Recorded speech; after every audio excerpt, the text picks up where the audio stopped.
lot of people misunderstand what personalization is and confuse it with differentiation and individualization, which are similar concepts but are distinct. Differentiation is about ensuring that each student can learn using resources that are maybe tailored to their particular strengths and learning style. Individualization has more to do with letting students work at their own pace. So letting students work through material fast if they're getting it quickly, but take more time if they need more time. And personalization kind of combines both of those, but adds an additional element of the student's own interests and choices. Our approach is very specific to looking at personalization in 3 areas: personalization of learning, personalization of curriculum, and personalization of support. We want students to be able to learn things that they're interested in and are going to be motivated inherently to be curious about, to work at their own pace when necessary. So if there's something that they're really excited about, they can make a lot of progress quickly, but also to make sure that the resources that are provided for them and the individual support that they get from their teacher is tailored to their own strengths and needs. Developing that relationship with each student and knowing what their goals are and where they want to go, and being able to build lessons and curriculum based on that information that we know about the students. As a result of our experiences through pandemic, we learned a lot about, what makes Mulgrave such a successful learning environment and community, and that's largely because the in-person learning where students and teachers are required and encouraged to collaborate and work together and share knowledge and learn from one another, and that can never be obviously replaced in an online learning environment. With that in mind, I think we did see certain kinds of students really benefited from the flexibility of being able to take on learning independently in their own time and space, and that they could absolutely keep up, from a content acquisition point of view with the rest of the class. We're trying to personalize the education in lots of different ways. We're personalizing the curriculum, making sure that students have opportunities to learn things that they're really interested in, that they have voice and choice and agency in what they learn and how they learn. Of course, we learned an awful lot about things that do and do not work as a result of our experiences with online and hybrid learning, and obviously we're much further ahead and better placed to really understand personalization in those areas through the use of technology and student agency. We are playing in that space this year by introducing, for senior school students only, the opportunity where they might be able to learn content or material that could be later applied on their own through some online modules.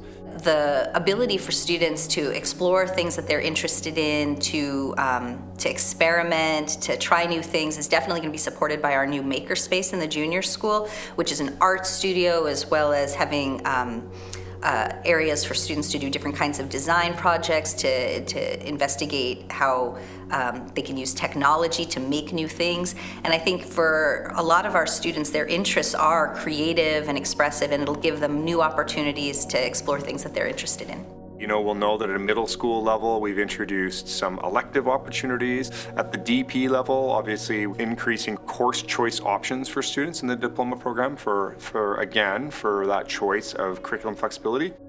Junior school, obviously, we try to introduce as much choice as possible to what students are learning through things like exhibition and other opportunities.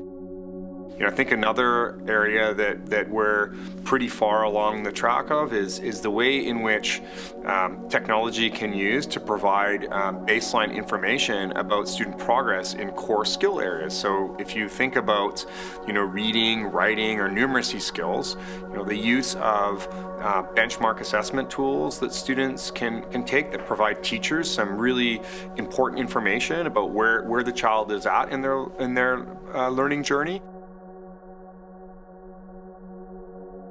But we're also personalizing the support that we provide for students, both within the classroom setting, the support that students get from their classroom teacher and other teachers, but also the support staff that work with students beyond the classroom. For instance, our personal counselors, our university counselors, our learning support team.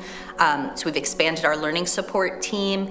We've added an additional personal counselor to our staff, and all of that is to ensure that every single student feels that there's an adult who knows and cares about them, who understands what their strengths are and what challenges they might face, and promotes that sense of belonging that we know is so critical to being able to learn and being ready to learn in school.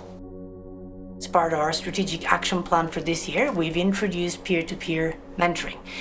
This is a program that has been designed especially for Mulgrave students, keeping in mind their interests, their passions, and in general our philosophy and values around relationship and community and personalized learning. The whole idea behind peer-to-peer mentoring is that the value of community and the value of personalization are really two sides of the same coin. That, in order to allow our students to understand themselves and understand, what their personal best looks like, what their passions are, and what direction they want to take in life, really they can only do this well if they're supported by a community that hears them, acknowledges them, and makes them feel that they belong. And this is, in a nutshell, the idea behind peer-to-peer mentoring. In this new role, I'm excited about developing a leadership program and also mentorship program for these grade sixes moving in. So making sure that they have a really seamless transition. Obviously, there's a lot of newness. There are new expectations, and there's a lot for the grade sixes to kind of get accustomed to in a short amount of time. So the first priority is making sure that they feel comfortable, they have the guidance they need, and the support to fall back on too, whenever challenges may arise. There's a complex range of self-management skills that are required, and it can be the case that students transitioning into a high school, their academic results suffer because they don't necessarily have the self-management skills to sort of manage that complexity.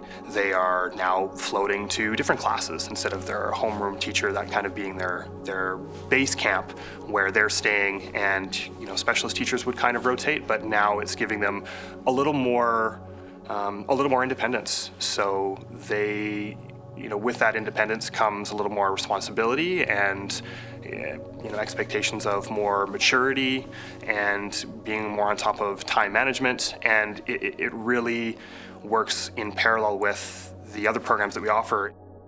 Personalization. Engaging student agency and technology to continue to support increased personalization of learning, curriculum, and support within and beyond the IB program frameworks.